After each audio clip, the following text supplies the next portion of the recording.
A very warm greetings to everyone.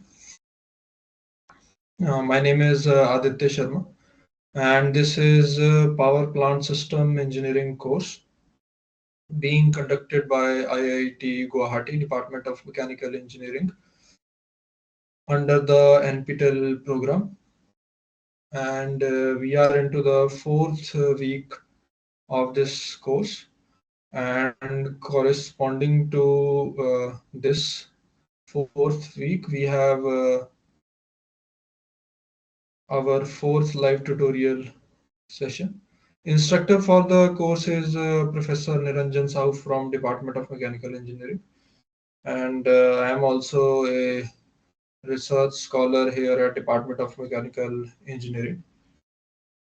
So I'll wait for another couple of minutes. After that, I'll start the session.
Okay, so I believe I can start with the session.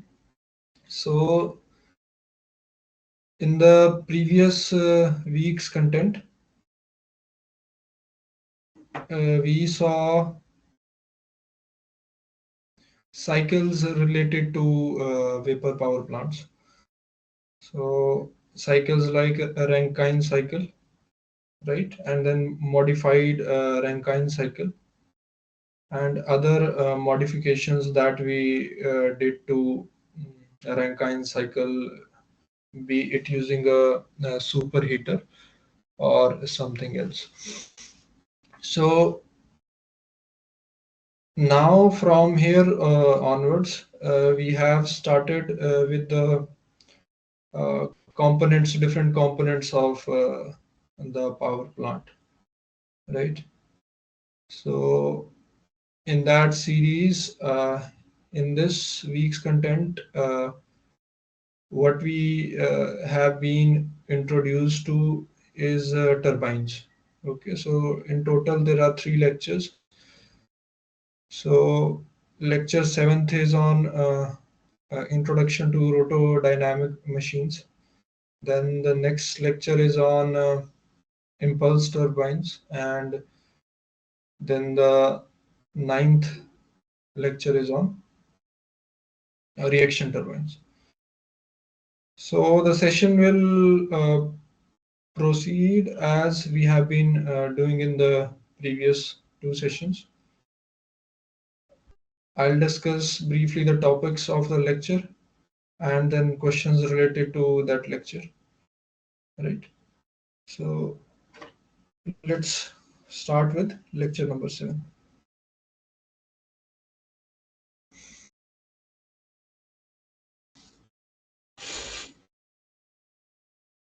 So first heading here is rotodynamic machinery.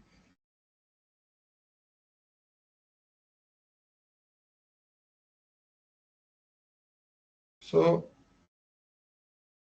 two words, combination of two words here has been used. One is roto. Roto is from rotation, right?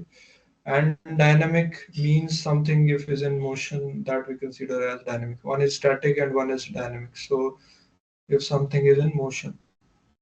So rotodynamic machines. So what are these rotodynamic machines from our perspective? So this is turbines. Okay.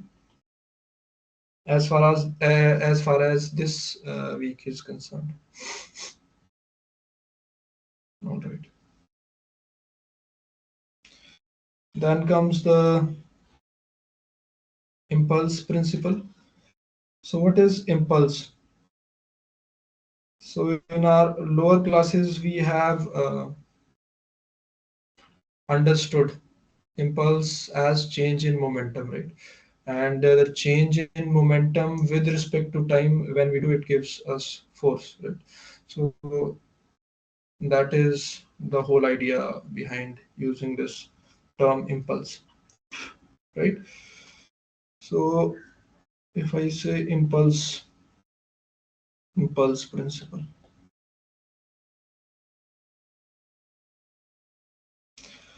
So firstly, a flat surface has been used. So let's say this is a flat surface, right?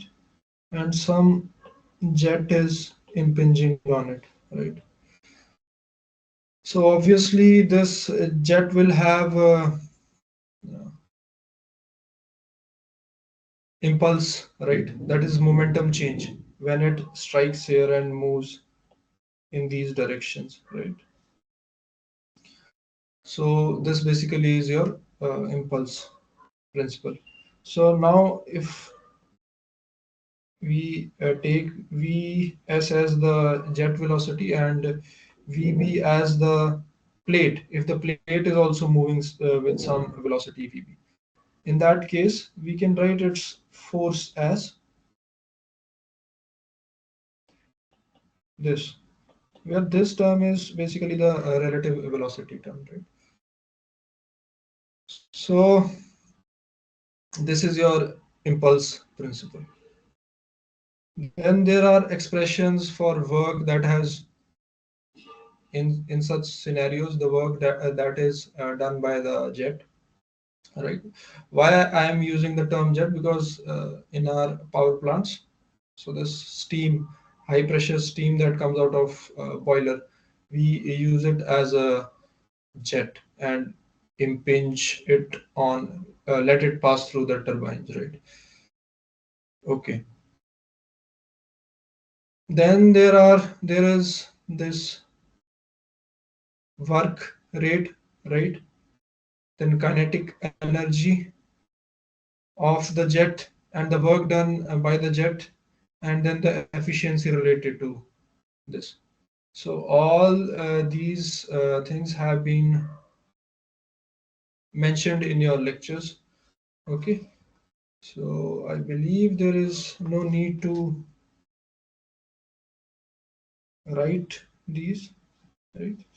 Maybe I can write some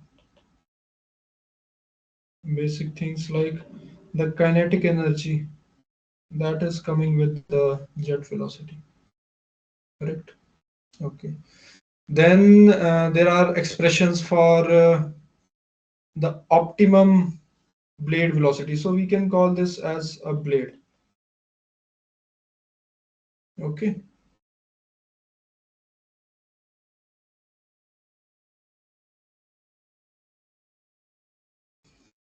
All right. So we got the expression for optimum blade velocity and then efficiency in such scenario if we have a flat plate. Okay. Then we also discussed if the blade is cylindrical.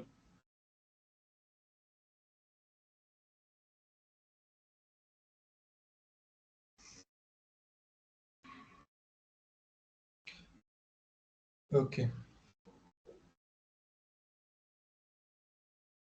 So cylindrical blade is something like this.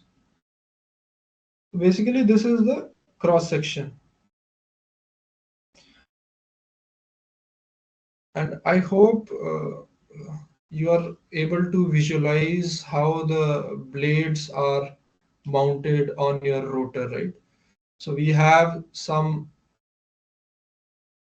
rotor or cylinder like structure where we mount our blades, right? So blades are mounted like this, like this, like this. So if I show the a cross section of the rotor, right? Here. So blades will look something like this, right?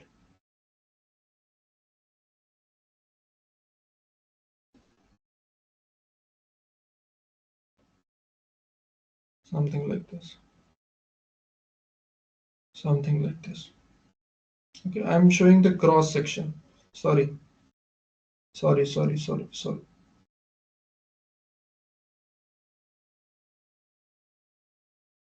If I show the cross section, in that case, I won't be able to draw it in 3D. All right. So I'll draw it this way.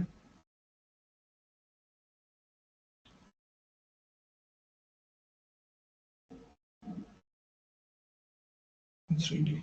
Let's like this. Okay. So this is your rotor. Okay. Here we mount the blades. Now this is the top view of the blades. Right.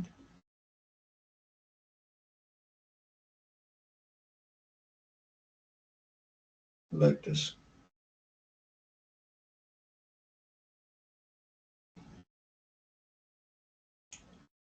For the whole circumference of this rotor, we will have blades like these. Please mind that these blades, it's the top view I'm showing of the blades. Okay. And these blades basically will have some height. All right. And they are mounted throughout the circumference of the rotor, right? So this way blades are mounted. So this is one type of blade, cylindrical blade. right? Where let's say fluid comes something like this and leaves something like this, right? This way. The fluid will enter from here and exit from here, right? So this is your cylindrical blade, right? Okay. So in that case, the advantage of your cylindrical blade in comparison to your this flat plate type of blade is that the efficiency of the work that is the energy that is transferred to the blades in terms of work, right? So that is enhanced with this cylindrical type of blades.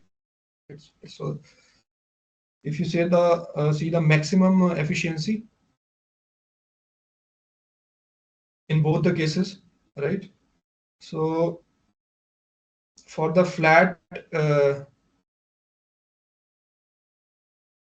plate type of blade, the maximum efficiency that can be reached is 50%. But if you see the cylindrical one, it can reach up to even 100%, right? And then there is expression for uh, this blade velocity, right? The optimum blade velocity corresponding to the maximum efficiency, right? So this is your impulse principle. Then are your velocity diagrams. And from velocity diagrams, discussion has been done on optimum blade speed. That is what I was just saying, VB, and maximum work, and then maximum efficiency. And then the thermodynamic effects in the rotodynamic machines, right? So the enthalpy changes across the blades or nozzle. Okay, so all this has been introduced, and then velocity coefficient and stage efficiency has been discussed. All right, just give me 1 or 2 minutes. I'll be right back.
Okay, let's continue.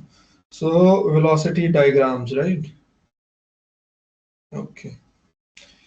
So velocity diagram, as far as the rotodynamic machines are concerned, are very important. Okay.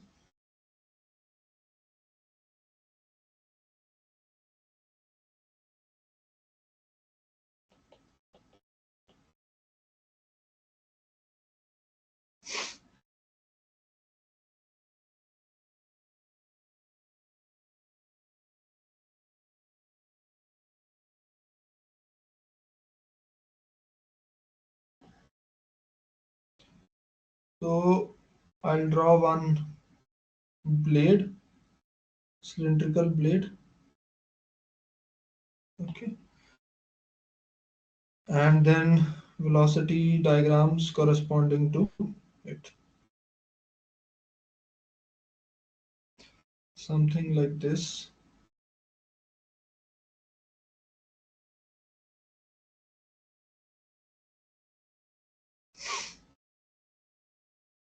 This is phi, this is theta.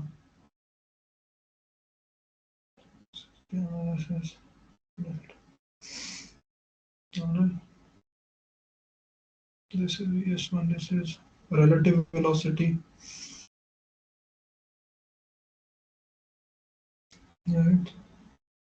This is VR2, and this is VS2, this is VB. Here also VB. So what is VB?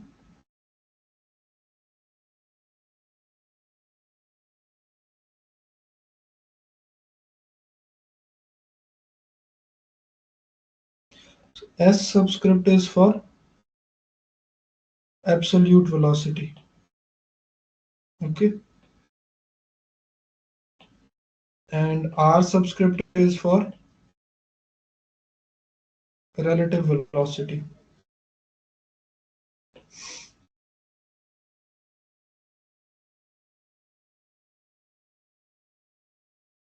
All right.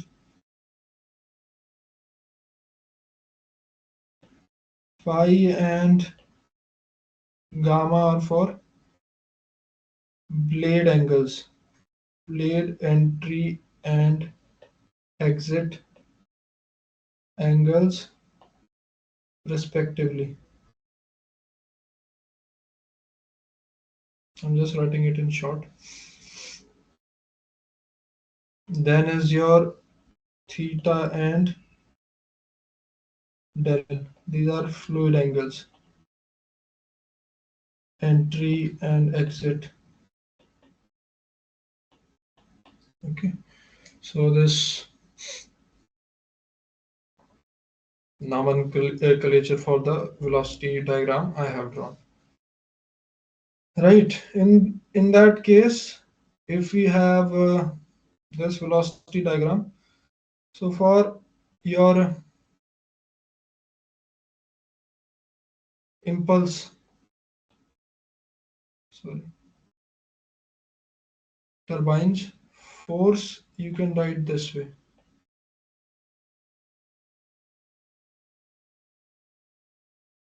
Okay. Where these two are nothing but whirl velocities, right? These are whirl velocities.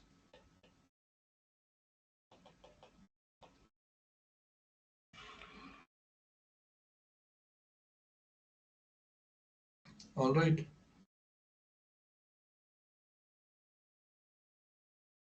Okay. Then there is work done, rate of work done expression. Based on this force expression, we can find out, right? We need to multiply it with the blade velocity. And then if we want to find out the optimum blade velocity, then we can differentiate this with the blade velocity, and we can find out the optimum blade velocity, right? So expressions for the optimum blade velocity, maximum work, and then efficiency all have been given in your lectures, right? So This is about your velocity diagrams. Then is your velocity coefficients and stage efficiency. So in this topic, important one important parameter is stage efficiency. Okay, stage efficiency is basically rate of work done divided by enthalpy change in the whole across the whole your stage, right? So stages we shall see in the next lectures. So what are stages? So for the time being, I have used the term stages, right?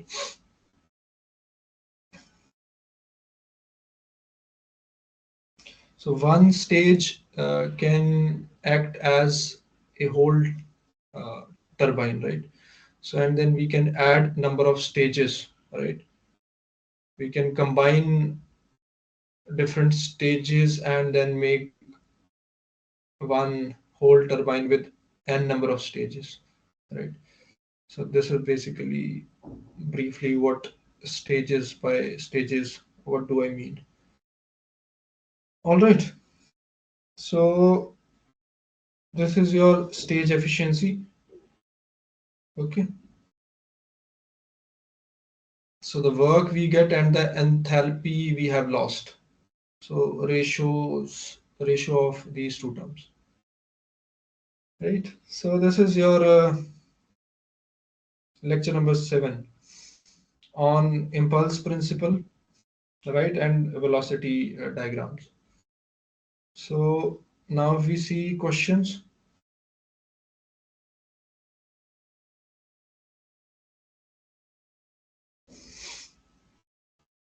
So let's read the first question and try to answer.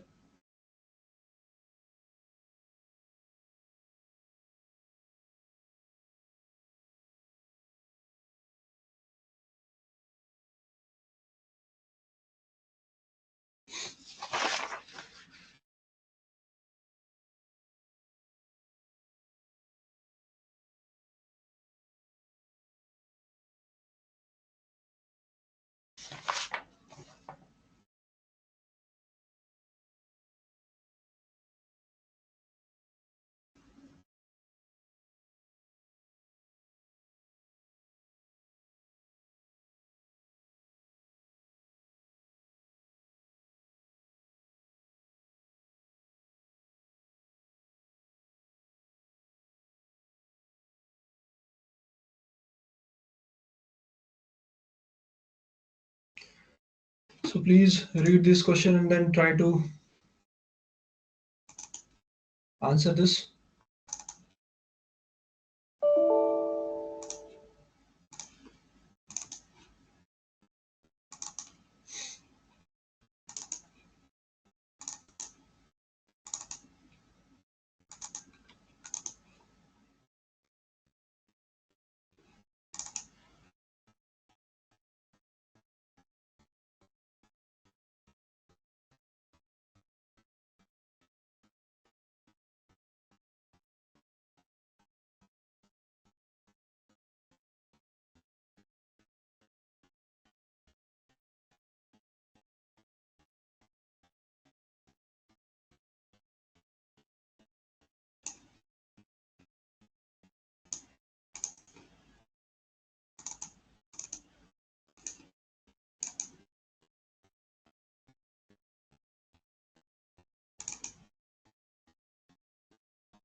So please read this question and try to answer this.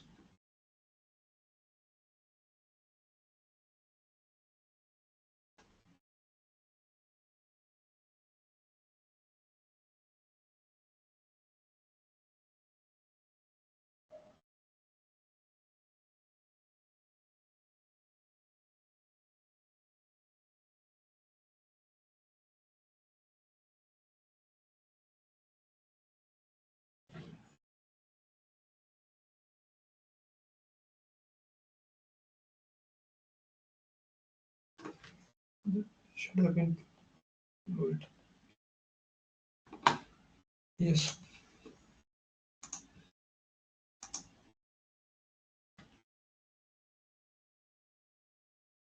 So for your cylindrical blades,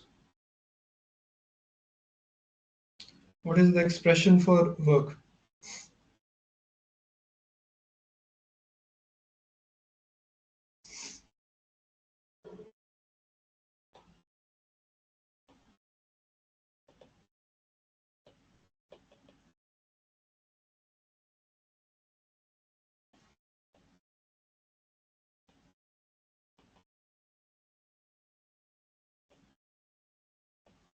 Write this.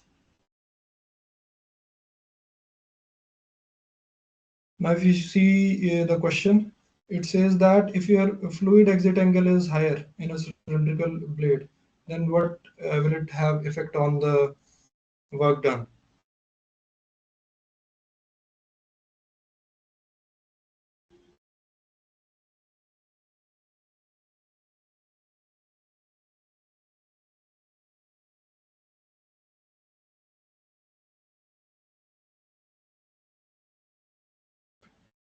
So if your fluid exit angle, that is del, is higher, in that case, this second term, cos del term will be lower, right? And then this whole term will be higher, right? The whole term will be higher. All right. So the answer to this question is A.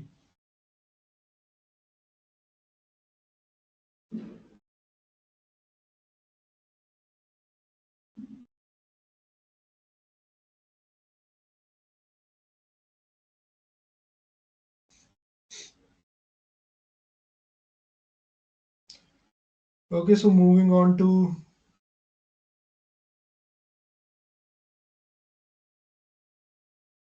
next question. The absolute velocity is straight in the exit direction. That is, whirl velocity is zero. Whirl velocity is the velocity in the direction of the blade, in the direction in which the blade is moving, right? So if we have this rotor and your blades are moving in this direction, so this is your whirl velocity direction, right? So, so the absolute velocity is straight in the exit direction when the fluid exit angle is. Okay. So when will your absolute velocity direction will be straight, right? So what is its relation with the fluid exit angle, that is del? So if you see the velocity diagram, right? So now if your Vs2 has to be straight, that is, if this has to be like this, right? If Vs2 has to be like this, in that case, this angle will have to be what? 90 degrees, correct? So this is what has been asked in the question. Fluid exit angle is 90 degrees. In that case, your absolute, because the subscript S corresponds to absolute velocity, right?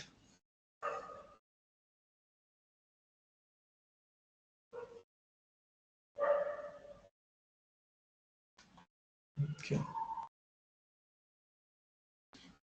So the correct option is C. So this was your question number 2.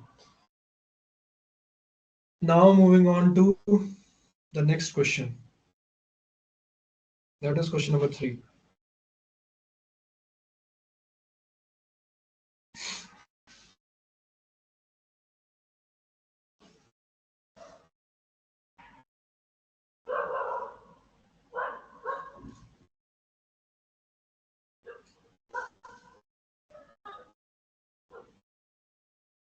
For the flat plate and for the cylindrical plate. So we have seen this, right?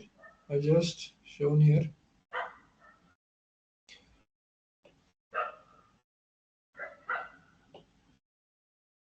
So maybe I can just,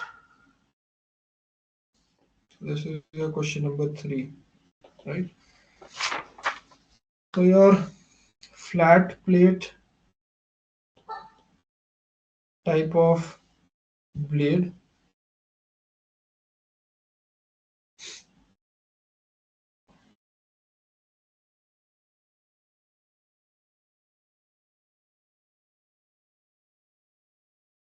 your optimum blade velocity is half of the jet velocity, right? And your maximum efficiency is this, right? Efficiency basically is by kinetic energy. Okay.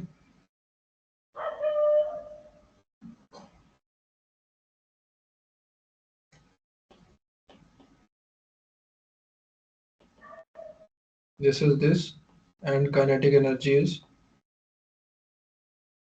this. Okay.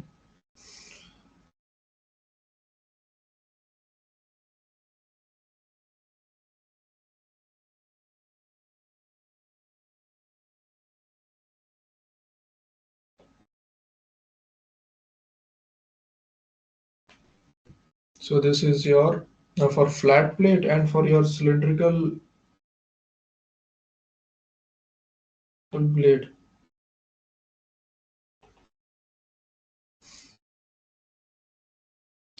Though VB optimum remains same, that is half of jet velocity, but its maximum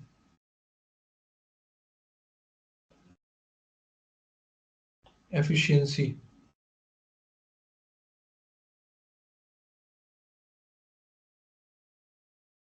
again is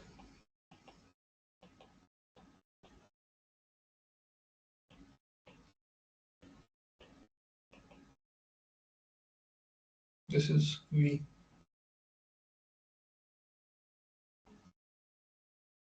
Vs Vb divided by half of m dot Vs square.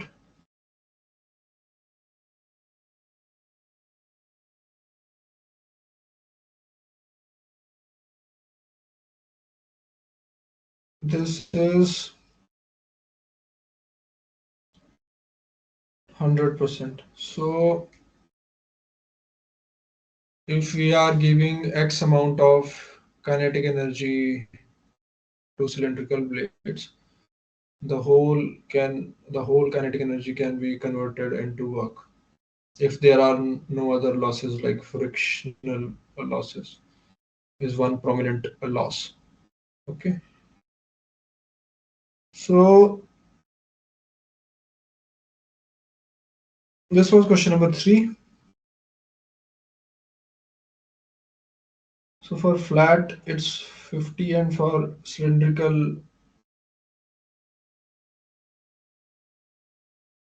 it's 100. So A option is correct in that case. Okay. So this was your question number 3.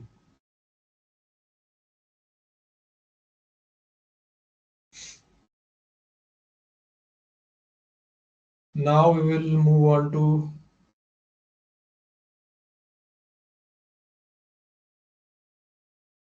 next lecture. Okay. So next lecture is on impulse turbines.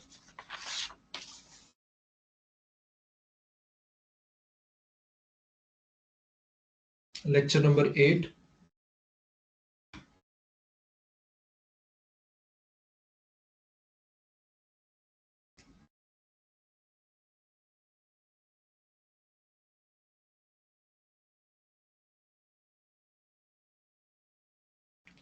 So let's see the topics related to your impulse turbines.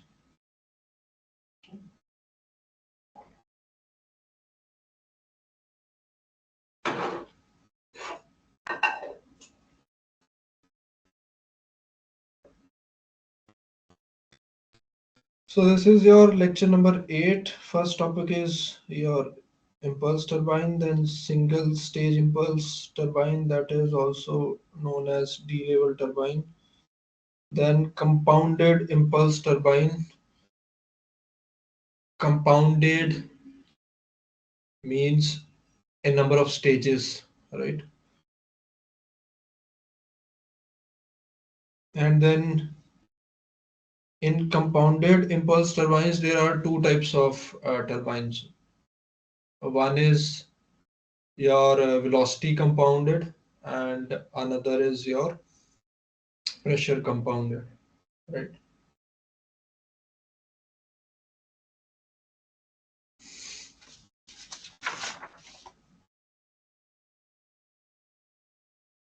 So in your velocity compounded, the velocity of your jet decreases uh, s- stage by stage, right?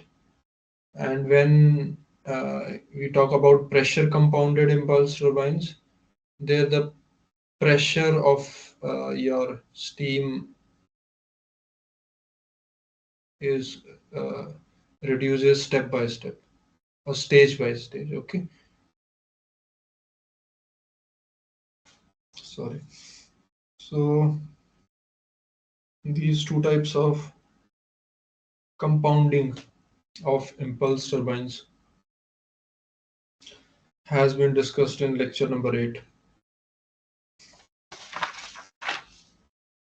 So first,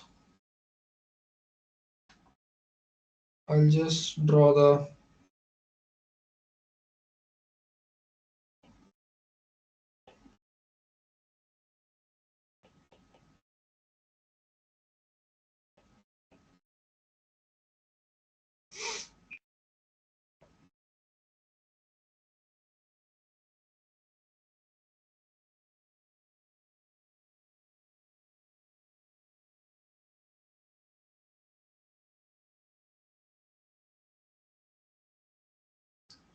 so if we are able to remember the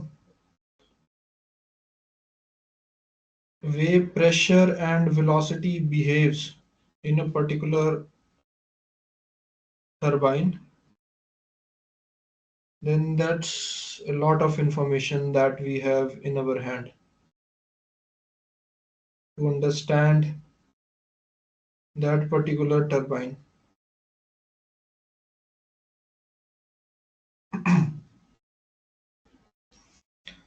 So I'll just draw this one.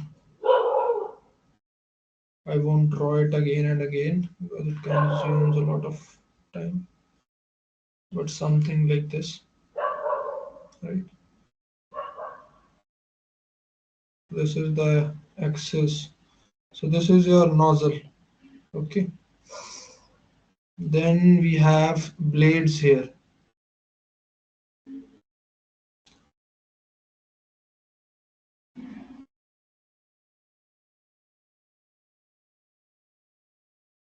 Okay. Again, please remember this is the top view of the blades. Okay. So this is the top view of the blades. These blades will have some height. I'm just showing the cross section of the blades, right?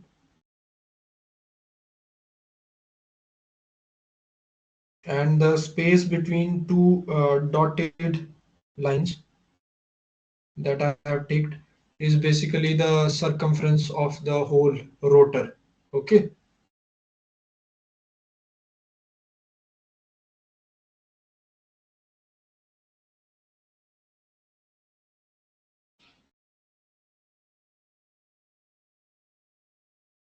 It is something like this, right? And this is the direction in which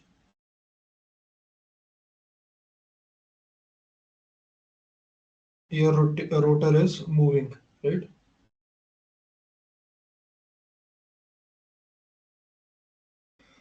So now how the pressure behaves and how the velocity behaves. Let's see.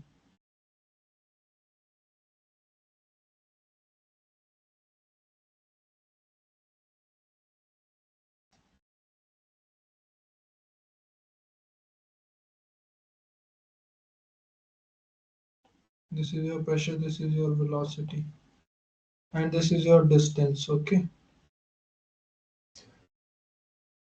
Distance in the direction of axis of your rotor, okay? Distance. So what happens at your nozzle? So if you talk about velocity, this will speed up, right? Your steam will speed up, right? And then in your moving blades, this will go down,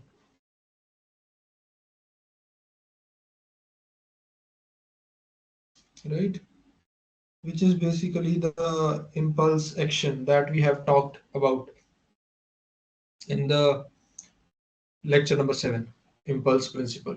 So that is happening here, okay? And what happens to pressure? Obviously, pressure will reduce because pressure energy is being converted into kinetic energy of the steam,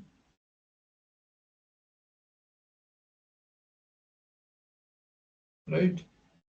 So once the pressure has reduced, it doesn't reduce further in moving blades.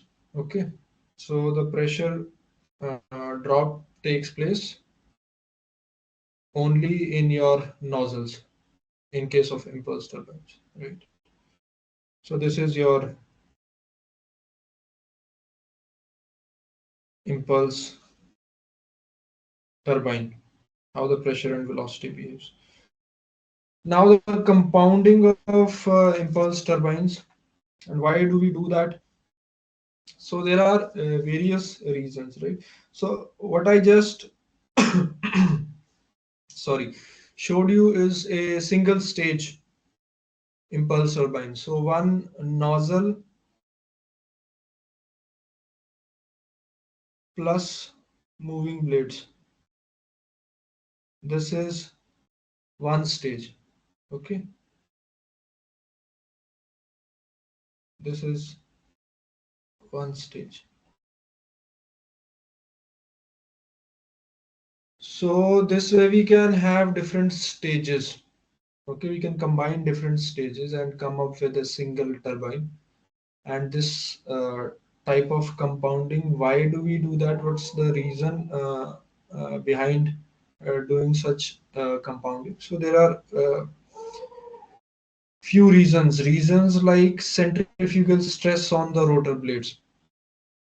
So the velocities, if we don't do compounding, the velocities received at the blades will be very high. Okay, and these give rise to centrifugal stresses on the blades, right? And if we use only single stage, right? In that case, your gearing arrangement for the rotors, right? So there is movement of your rotor by means of your steam, by means of your steam, and then you're using this motion to generate some energy, right? Let's say electrical energy. So the gearing system involved in all this becomes very cumbersome. So to avoid that, and the solution is compounding. This is basically the crux of why do we do compounding, right? Then there are types of compounding. One is your velocity compounding, and second is your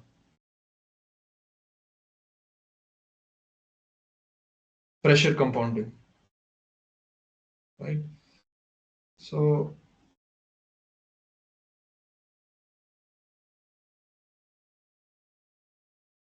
so I'll just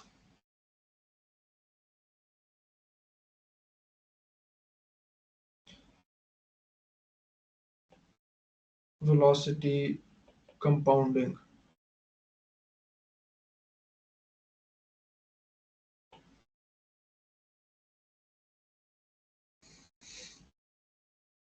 So, because it was proposed by some scientist, Curtis, by the name Curtis, so we also call it by the name Curtis, right? Curtis type of turbine or Curtis staging, right? So here I will not draw the nozzles and moving blades, but I'll just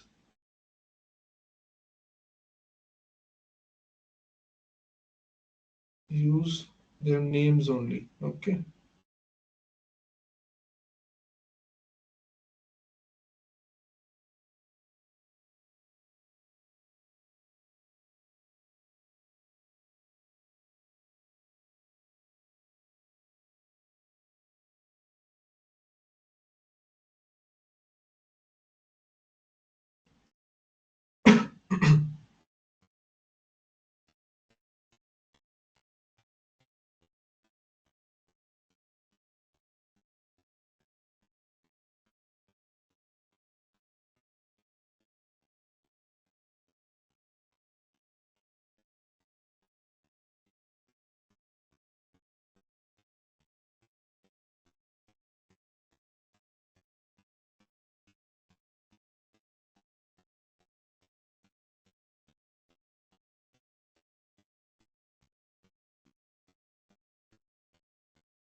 Lines are not straight enough,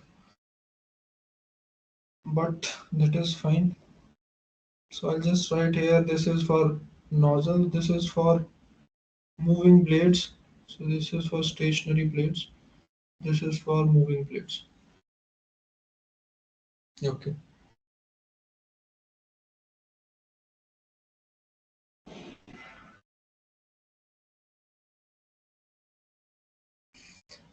So in this type of compounding, we have arrangement in which initially we have a nozzle, then we have a rotor on which the blades are moving, then we have some stator, right, where the blades, we though we have the blades, but the blades are not moving, they are not connected to this shaft or rotor that is moving, right? So one section here of blades is sorry, stationary, right? Then another section is of blades that are moving, right? So this way, alternatively, the arrangement of moving and stationary blades has been done, right? And then here, how the pressure and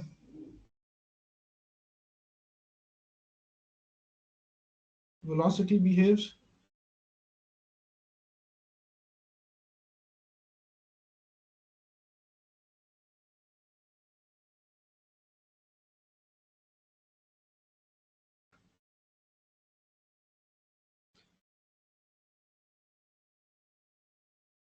So if you see your velocity first, let's see velocity first, and then we'll see pressure, because velocity is a bit more intuitive, right? So as was in the impulse turbine, single stage impulse turbine, first this will be there, the velocity will increase in your nozzles. Then in your moving blades, because of impulse action, this will reduce, right? Now in the stationary blades, what happens? There is no change in your velocity, okay, of the steam. And then again we have moving blades where because of impulse action, again your velocity decreases, right? So this is your VS1, correct? This is your VS2, this is your VS3, this is your VS4. And what happens to pressure?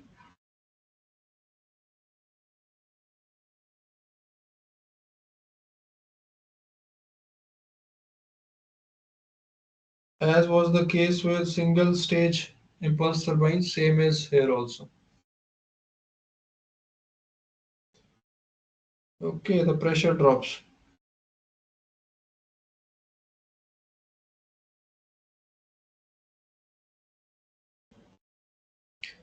in nozzles only, and further it there is no change in the pressure. So the whole pressure energy converts first into kinetic energy in your nozzles, and then gradually this velocity of steam decreases. So this is your compounding of velocity, right? Then is your pressure compounding.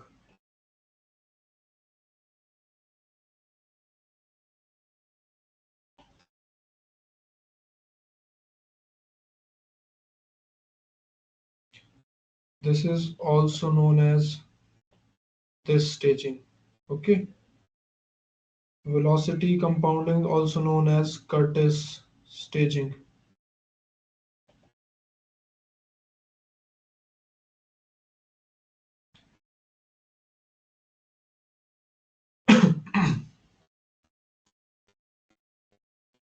Now what happens here?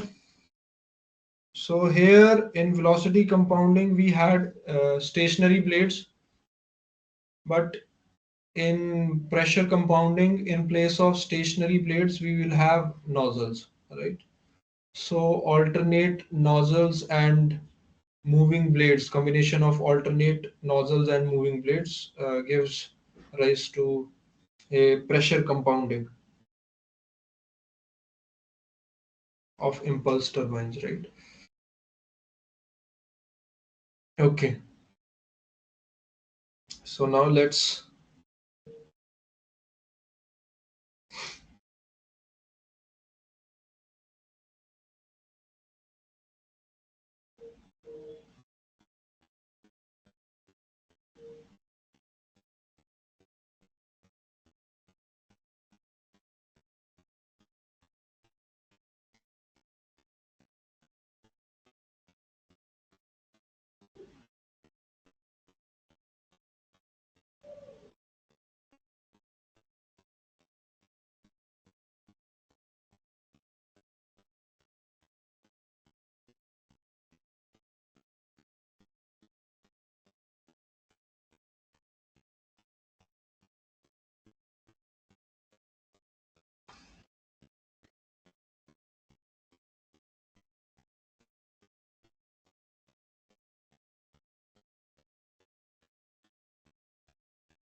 so here I'm having nozzle, here I am having moving blades, right? Then here I am having nozzles, here I am having moving blades, right? Here I am having nothing, in between I am having nothing, right? I mean, no other change, just transition from moving blades to nozzle.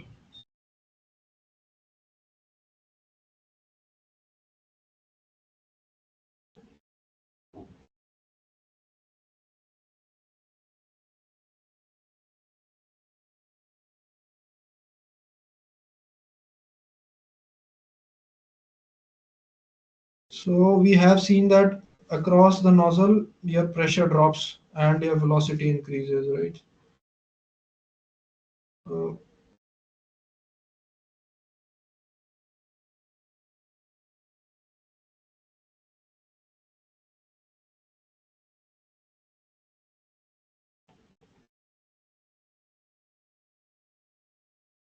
your pressure will first drop, okay, this extent, and then in moving blades, there is no pressure drop, right? This is the transition from moving blades to nozzles. And then again, we have a nozzle, so there will be pressure drop again. So basically, this means that your pressure energy is being converted to kinetic energy in stages, not in a single go, right? So this relieves the stresses on the blades. This is the idea behind compounding. Okay. And how the velocity will behave? Velocity will go to and fro. Okay. So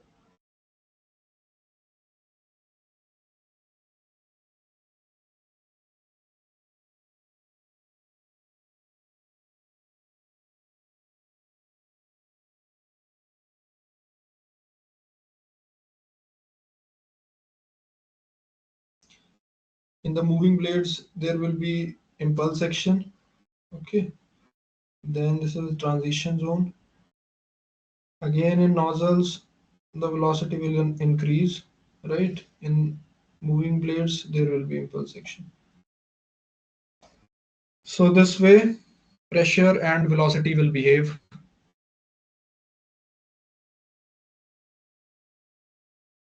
in your pressure compounding of impulse turbines. Okay, so these are the two types of compoundings.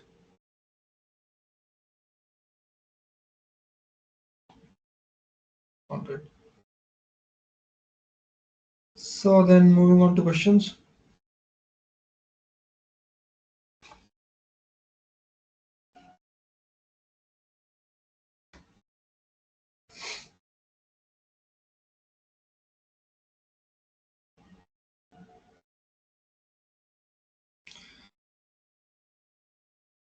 Okay.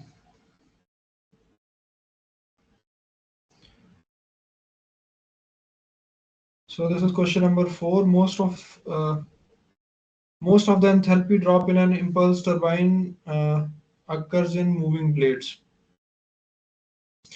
If you see enthalpy drop, that is drop in pressure, right? In impulse turbines, that happens in either whether it is moving blades or stationary blades or nozzles. So if you see impulse turbines, we have just seen that this pressure drop takes place in nozzles and not in moving blades. Okay. So in that case, this is a false statement, right? I hope there is no doubt in this question.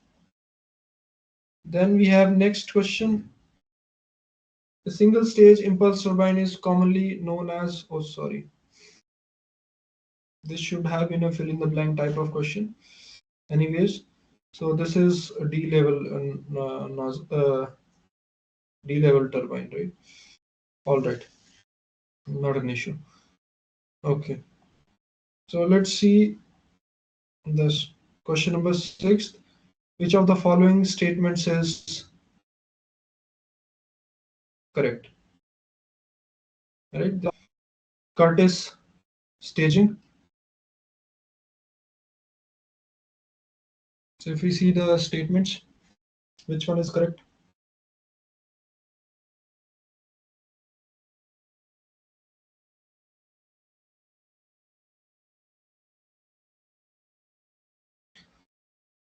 So first statement says that it has nozzles and stationary blades, then nozzles and moving blades, then stationary and this, and then and nozzle, stationary and moving blades. So we have just seen the velocity compounding, that is Curtis staging, and if we see, recall that, uh, you can see that fourth option is the correct one. Okay, it will have nozzle, then moving blades, then stationary blades, then moving blades. We can extend it further, right, to stationary blades and moving blades, stationary, moving. So this way we can form a Curtis staging. All right, so D is the correct option. Then is question number 7th. The absolute velocity of steam in Curtis turbine changes as it passes through the stationary blades. So velocity changes because of impulse action. Please remember, right? And do we see impulse action in stationary blades? No, we don't. Okay. So in that case, it becomes a false statement, right? So this is your question number 7.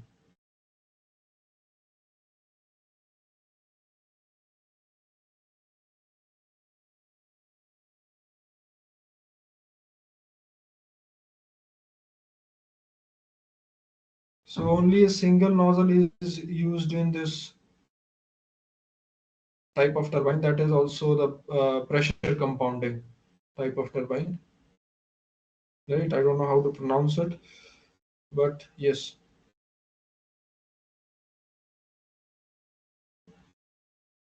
I believe it's a Rato, but I'm not sure. Okay, so we have seen the pressure compounding type of turbines, impulse turbines. So there we have seen that nozzles and moving blades are alternatively being placed, right?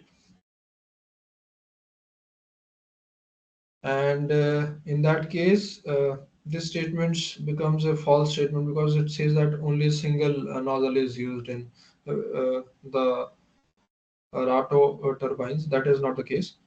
So this is a false statement. Okay. Then moving on to next question. So before moving on to next question, we will take a short 5 minutes break and then we will continue with the session because it's already more than 1 hour since we have started our session. So we'll take a quick 5 minutes break.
Okay, so we can continue with the session. So I hope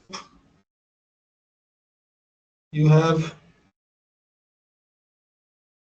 read the paragraph. So we have a single stage impulse turbine in which steam enters at this flow rate, mass flow rate, and the power it produces, that is W dot, is 6200 kilowatts, right?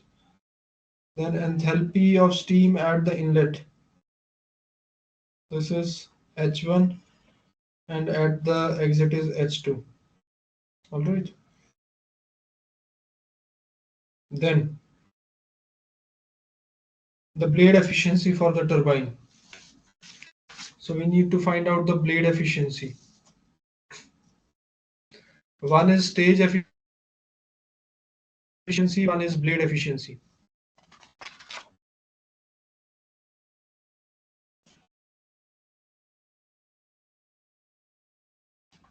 So this is your question number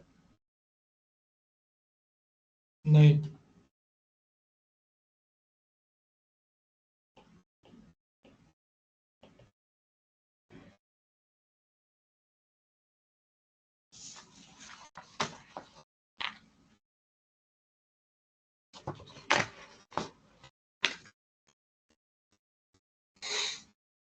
Okay.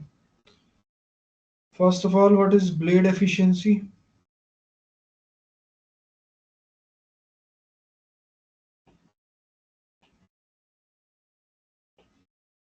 This is rate of work divided by the kinetic energy that has been given to the blades.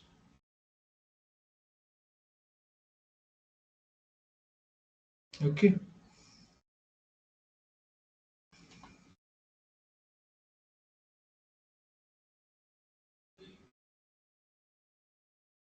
So the power that is produced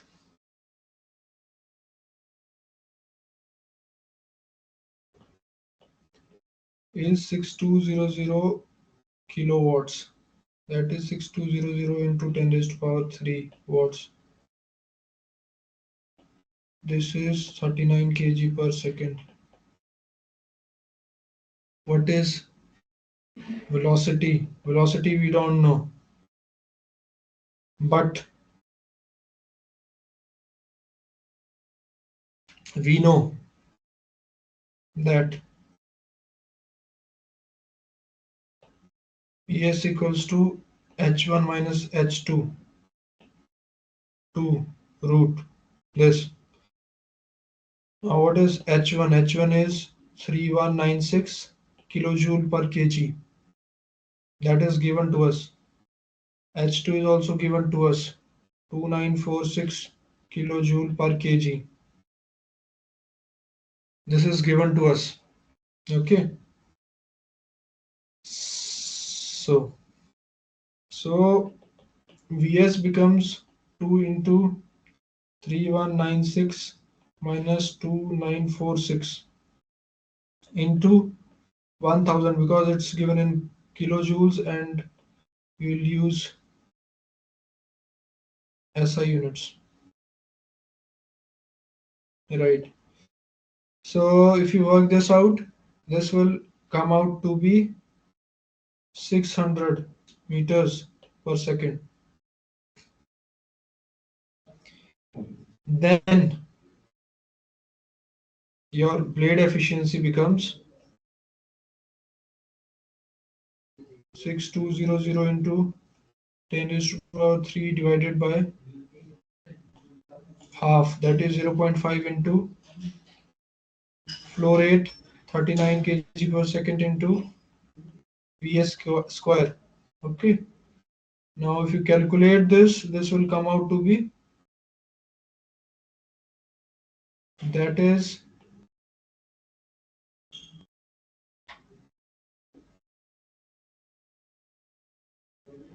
88.3%. Okay. So this is your blade efficiency.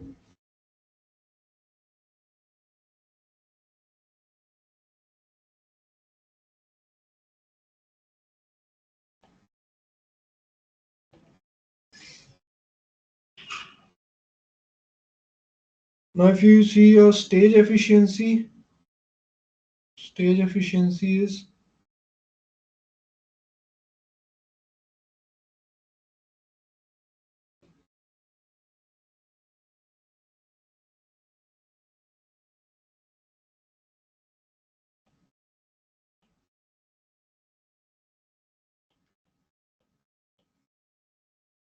your power produced with respect to your change in enthalpy.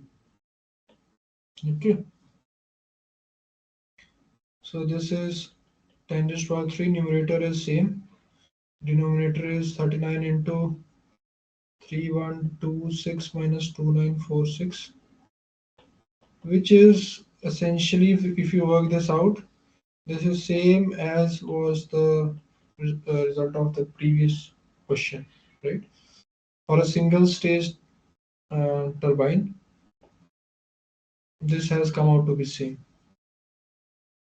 All right.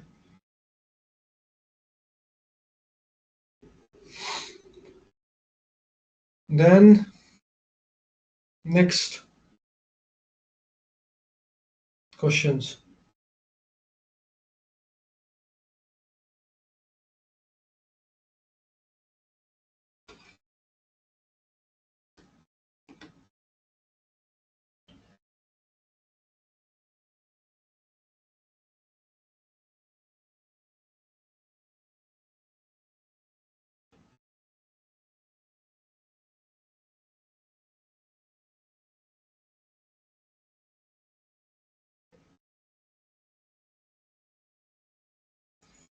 So we have impulse steam turbine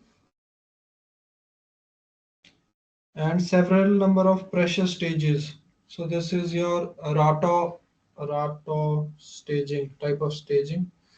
I'll say pressure compounding. Okay. So there are nozzles, then there are moving blades, and the work produced per stage is 75 kilojoule per kg. Velocity of steam leaving nozzle is 420.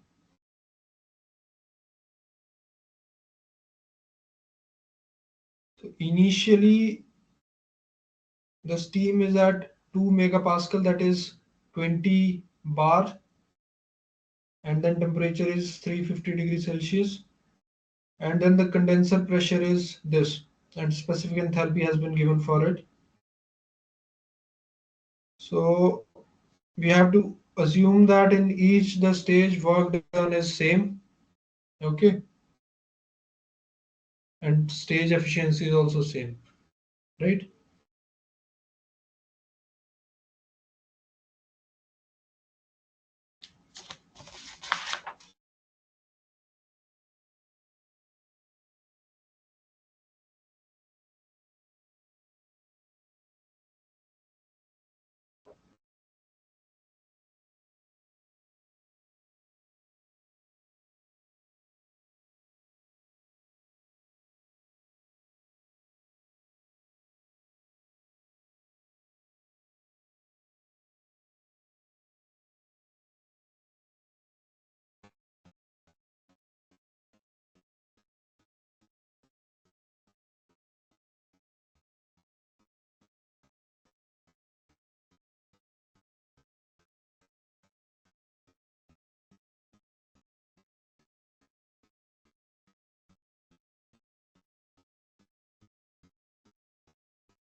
So these things have been given to us.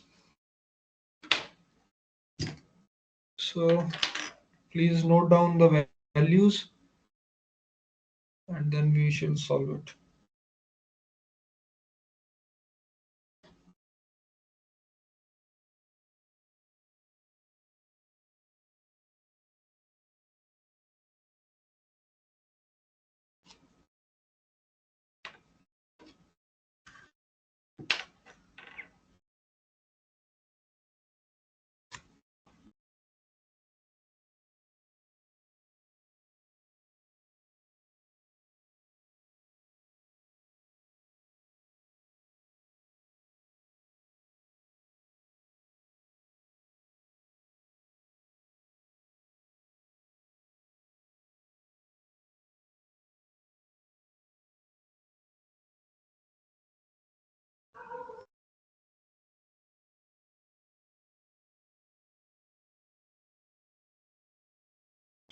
So blade efficiency has been asked. Okay. Take your question number 11, solution. Blade efficiency is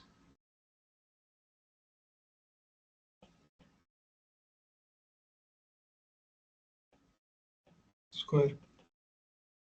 The numerator has been given to us, which is, if you see the output, that is given as 75 kilojoule per kg.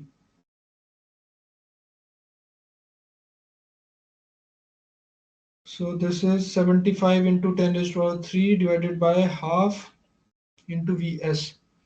And velocity from the nozzle of the steam is 420 meters per second. So 420 into 420. Now if you solve this, this will be,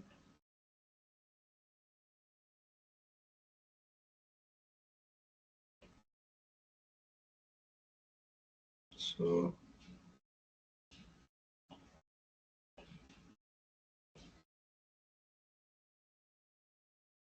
I'll write it this way. And now this will be,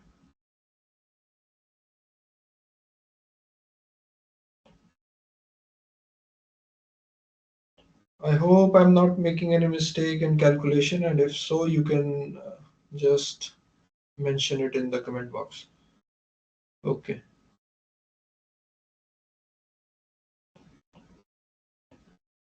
So this is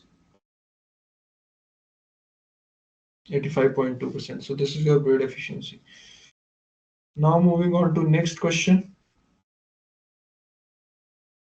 Number of pressure stages.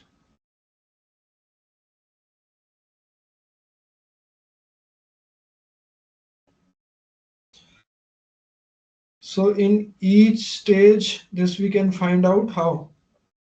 So in each stage, what is the enthalpy change and what is the enthalpy change if you see the whole turbine, right? Del H total by del H of a single stage. Now del H total is what? H1 minus H2. And del H for single stage is given to us 75, right? Kilojoules per kg. So I will not convert it into joules because your H1 and H2 are also in kilojoules per kg. So 3136.6 minus 2042 divided by 75. So this is divided by 75 and this comes out to be 14.59. That essentially is 15 stages.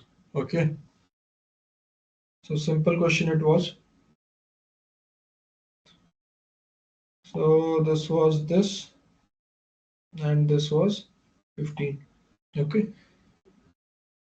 So this was your numerical on pressure compounding.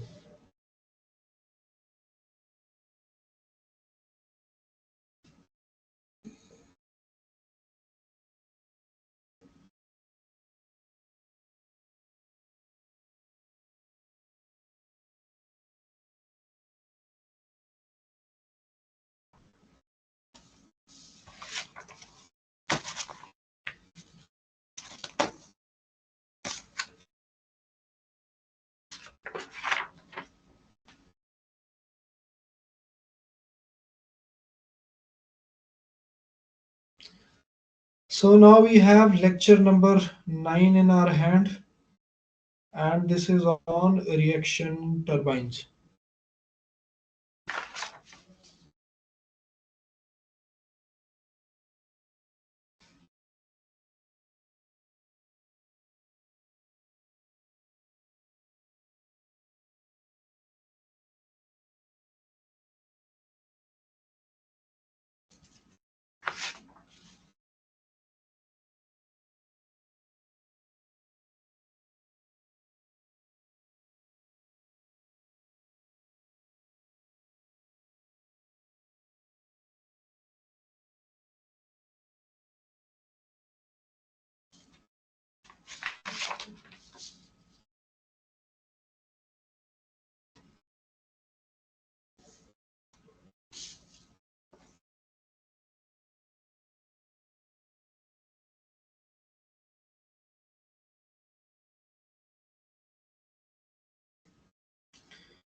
So reaction principle has been discussed, then velocity triangles, optimum operating parameters, and then comparison has been built between reaction and impulse turbines.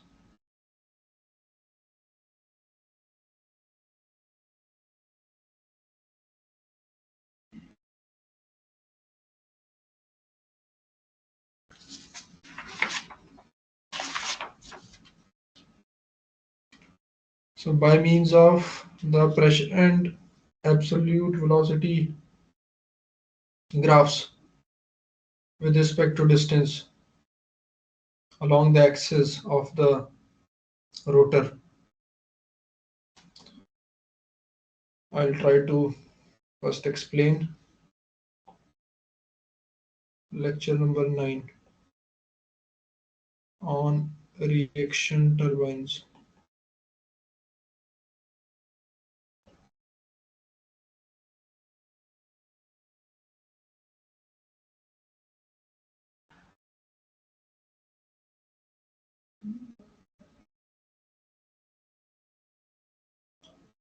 So let's draw these.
Fixed blades, moving blades.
So here fixed blades will act as nozzles.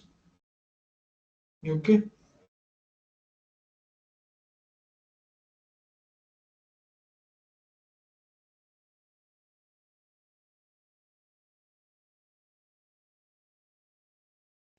And as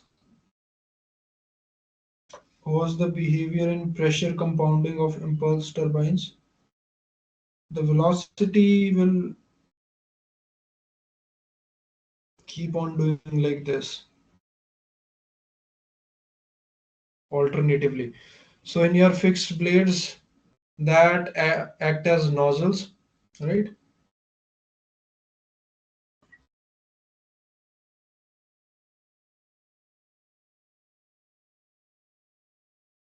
Your pressure will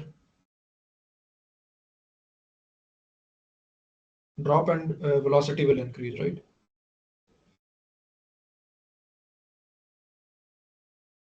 So what happens to pressure? Let's see. So in your fixed blades that is acting as nozzle, we have seen that pressure drops, right?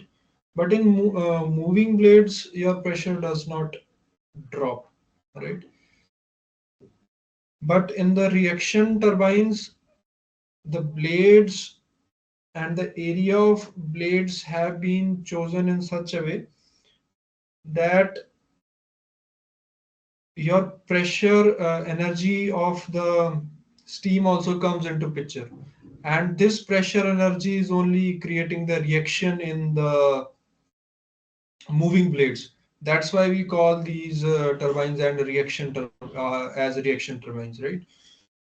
So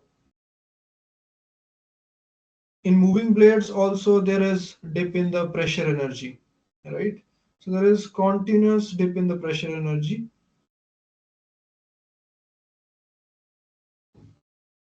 across fixed blades and moving blades. So this is how the pressure behaves in your reaction turbines, right? So this is your distance.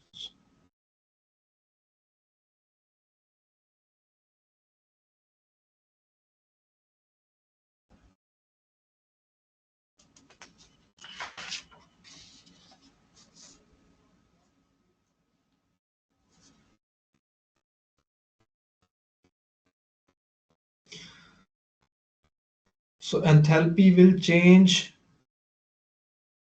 in moving blades also, and enthalpy will change in fixed blades also. And in the impulse turbines, if you had seen, it was not enthalpy was not changing across moving blades, but that is not the case here, right? So if you need to find out the enthalpy change, so this can be found out this way. Maybe then I'll have to write the numbers. Okay, so I'll not write. Okay,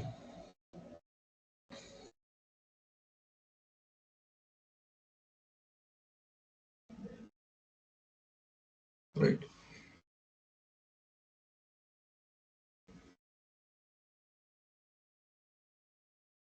Then one important concept is degree of reaction.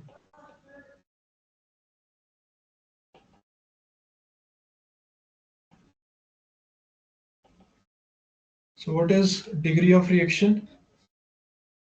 Degree of reaction basically is the ratio of enthalpy drop in moving blades to the enthalpy drop in a single stage.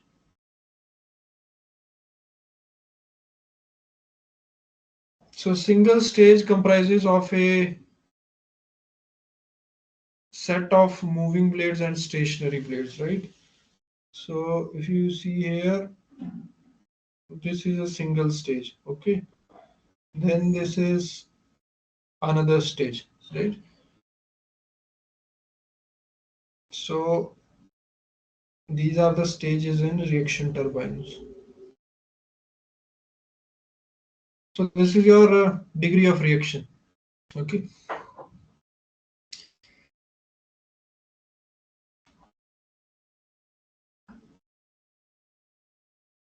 All right. So there are other topics also like velocity triangles, optimum operating parameters, right? So all this has been uh, in detail explained in the lecture, so you can refer to that. The link will be in the description of this video, right? Then comparison has been built between reaction and impulse turbines. So basically, at high pressures, we use impulse turbines, right? And at low pressures of uh, this power plant, at low pressures, we use reaction turbines, right? And then the blades of reaction turbines are lengthier in comparison to your impulse turbines, right? So at high pressures, we don't use reaction turbines because there are chances of leakage of pressure at the tip clearance, right, of the blades. So between casing and the blade tip, so there is clearance, and from there are chances of pressure loss because there is enthalpy drop in moving blades also.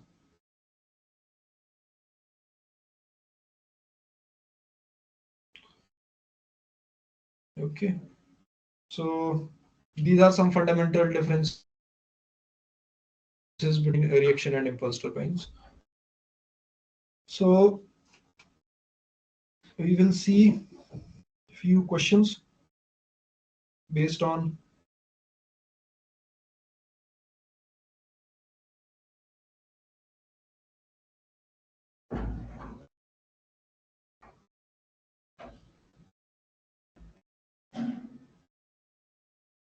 lecture number 9.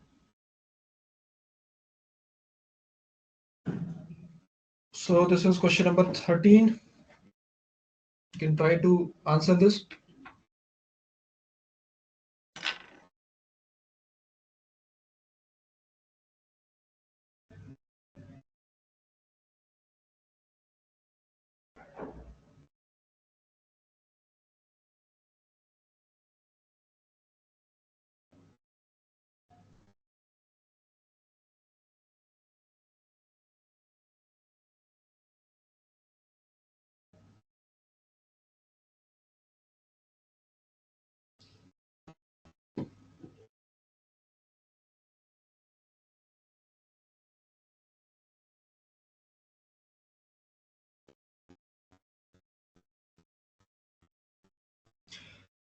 So it says that the dash blades in reaction turbines act as nozzles.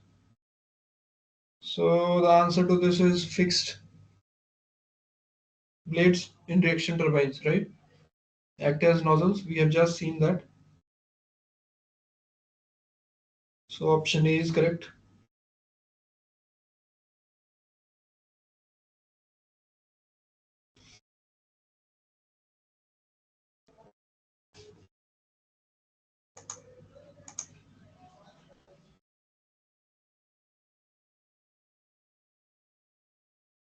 So this is again the same question. So sorry for that. Moving on to next question. Yes.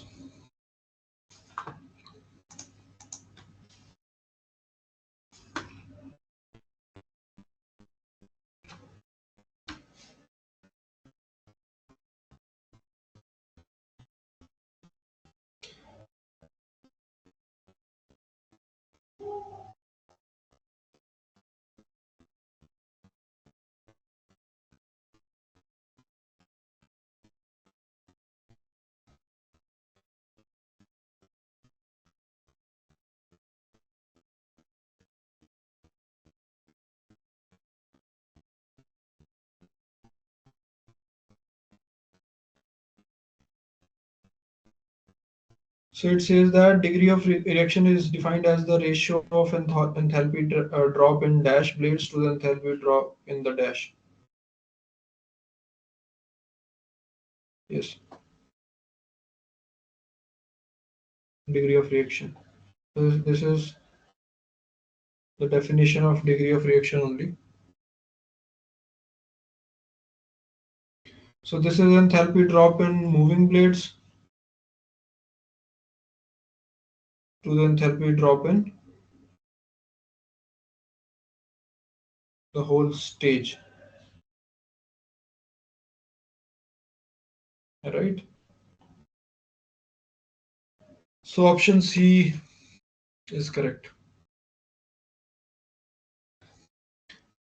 So we still have 15 minutes left.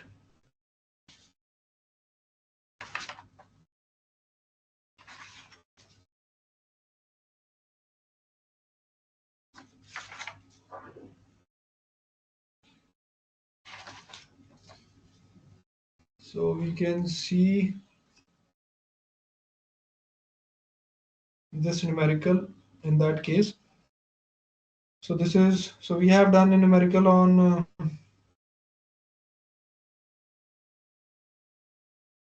impulse turbines, but then not on reaction turbines.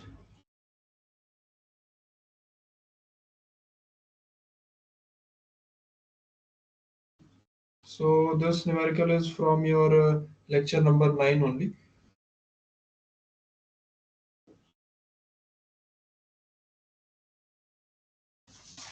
We shall again see this numerical then. So we have Parsons turbine. Speed of rotation of blade has been given 3000 RPM.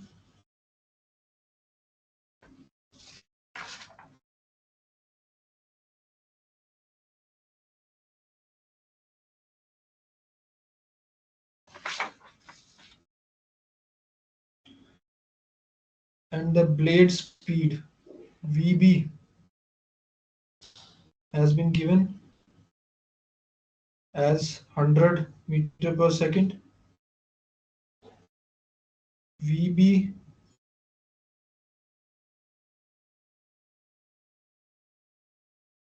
by VS1 has been given as 0.56. So this ratio of blade velocity to this has been given as this.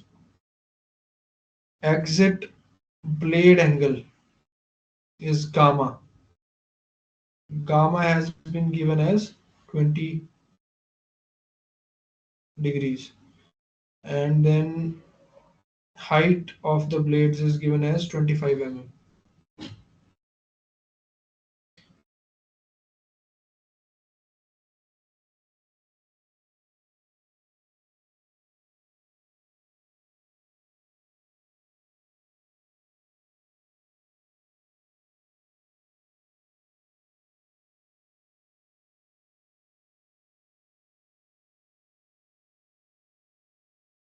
So first question is on the mass flow rate of your stream through the turbine.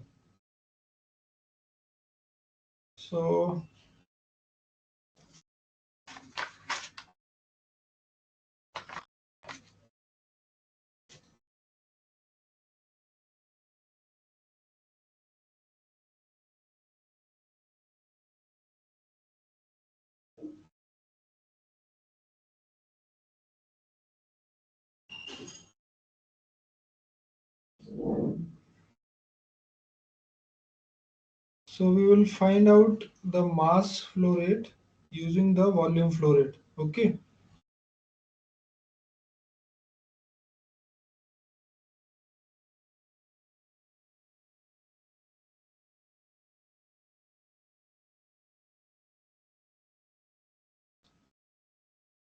So this is question, and then things are given to us.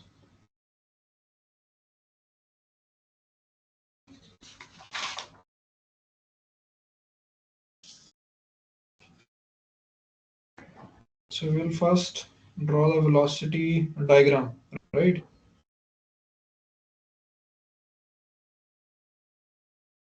So this is your VB,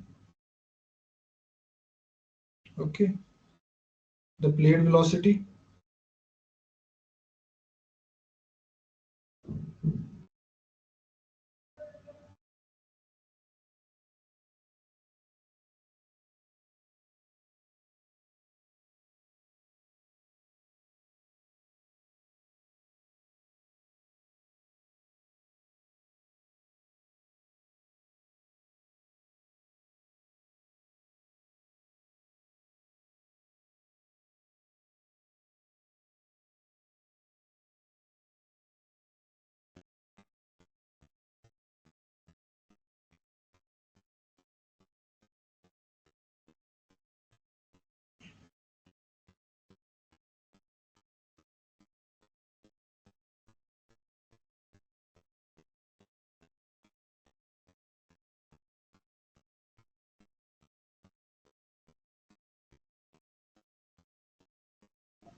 So this is your VB,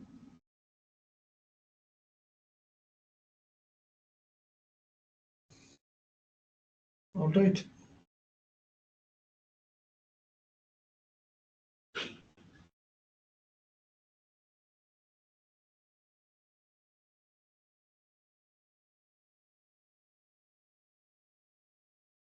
This is your absolute, sorry, velocity at the entry. This is a relative velocity. Then this is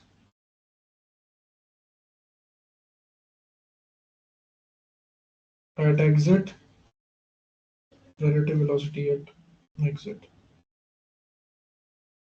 Okay. Then angles,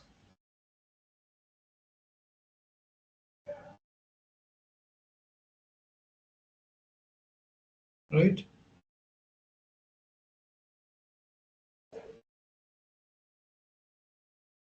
This angle is there. So this is the velocity diagram for this question,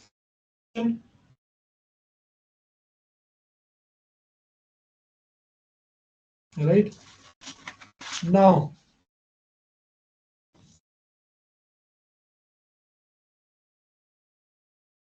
if you see your question,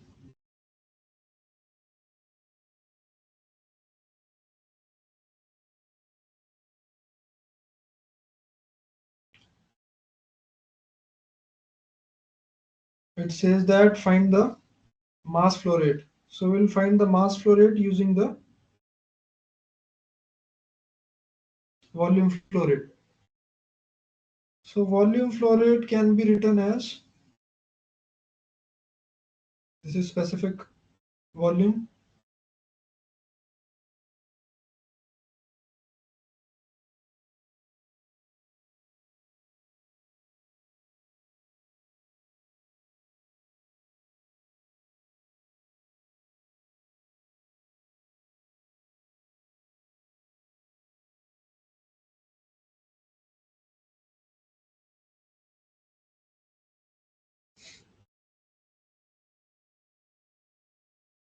this, right? And now equating we get, so 2rm we can write as the diameter of the mean diameter of the rotor. Okay.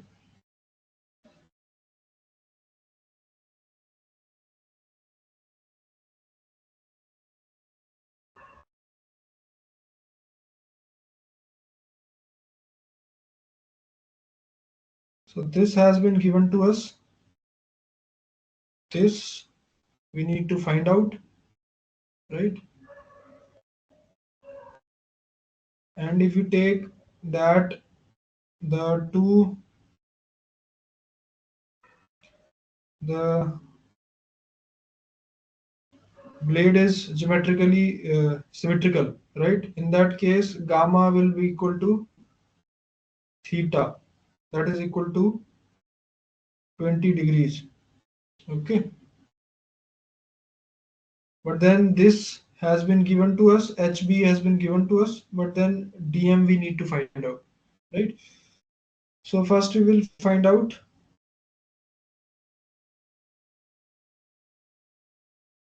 VS1. So ratios has been given. VB by VS1 has been given as 0.56, implies VS1 equals to VB divided by 0.56. So VB is given as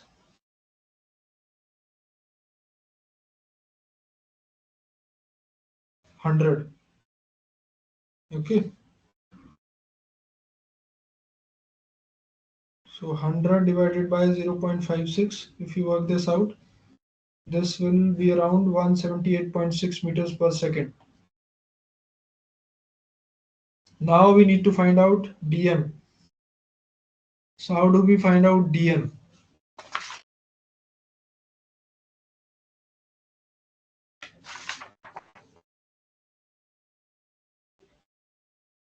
So to find dm, we know the blade velocity is 2 pi rm, that is circumference, into n,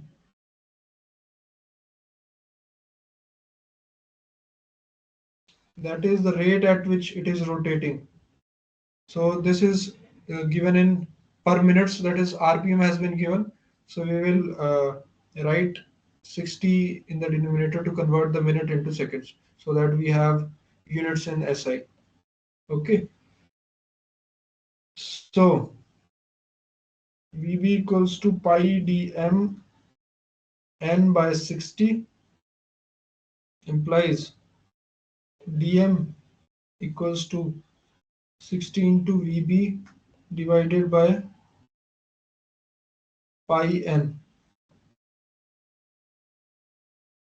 So if we put the values,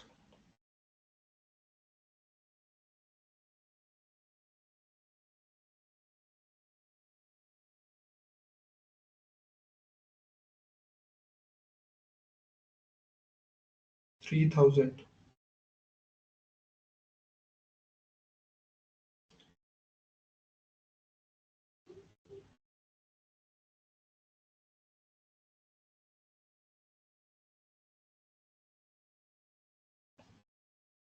So this will be 2 by pi, right? So your dm is 2 by pi in SI units. Okay. So now we can use this to find out m dot. So m dot equals to pi 2 by pi into HB. HB is 25 mm, if I'm not wrong.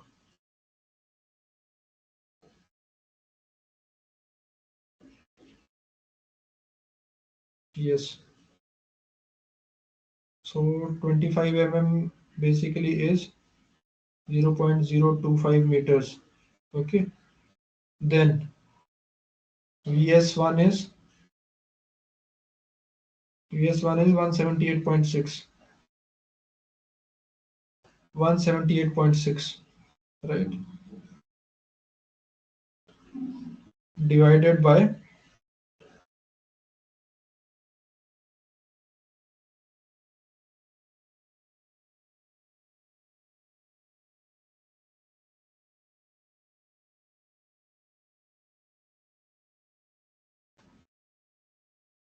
specific volume, that is given as 0.65. 0.65 meter cube per kg. But here one more thing is there, that is sine 20 degrees. So if you work this out, this will be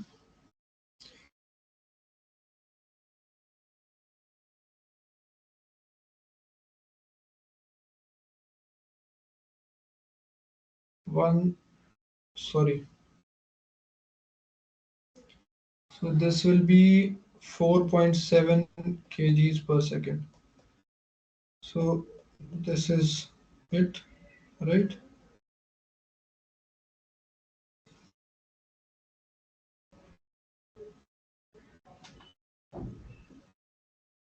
All right. So its answer is 4.7 kgs per second. All right. So these were the questions on your week four's content. All right. So I'll just stop here. Right. I have one more question, but then we are not left with time, so I'll just leave it here only. So I'll just briefly conclude uh, this session. So there were three lectures. First lecture was on rotodynamic machines. It was introduction to impulse principle, right? And then the next was on reaction turbines, where we saw single stage. Next was impulse turbines, where we saw single stage impulse turbine. Then we saw compounding, two types of compounding. One was velocity type of compounding, that is Curtis staging. Then is your pressure type of compounding. Okay. After that, so basically compounding is done to reduce the centrifugal stresses on the blades, right? One important uh, reason why we do compounding. Okay. Then we moved on to reaction turbines, so which works on reaction principle, which basically means that in your moving blades also your enthalpy drops, because the cross-sectional areas of the blades are not constant, right? So this is your reaction turbines, right? And then was comparison on impulse and reaction turbines, where we saw that impulse turbines are used for high pressure regions and impulse turbines are used for low regions. So this was about turbines of vapor power system 2, right, module. Okay, then thank you. This is it for the session. We shall again meet in the next session, that is on Tuesday from 6 to 8 p.m. Till then, bye. Thank you.